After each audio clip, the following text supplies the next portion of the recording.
ABS-CBN, may inihahandang pasabog sa 2025. Isa-isa na ngang ibinubunyag ng ABS-CBN ang mga bigating serye na aabangan ng mga kapamilya sa pagpasok pa lamang ng taong 2025. Bago matapos ang taon, ipinasilip na ang pagbabalik ng daytime queen na si Julia Montes para sa kanyang balik serye na Saving Grace sa susunod na taon.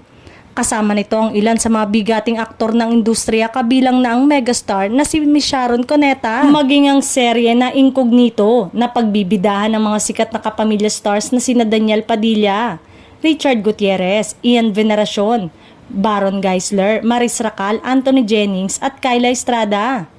Magsasama-sama rin ang mahuhusay na star ng kanilang henerasyon sa isang proyekto na sina J.M. De Guzman, Janela Salvador, Bella Padilla, Charlie Dizon, Jake Cuenca at ang pagbabalik kapamilya serye na si Julia Barreto. Ang What Lies Beneath na aabangan ngayong 2025.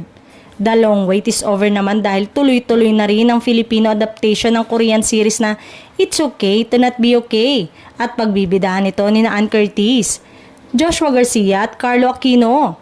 Tuloy na rin ang inaabangang acting comeback ng kapamilya star na si Jessie Mendiola sa upcoming action drama series ng ABS-CBN na Nobody, kung saan makakasama nito ang kapamilya aktor na si Gerald Anderson.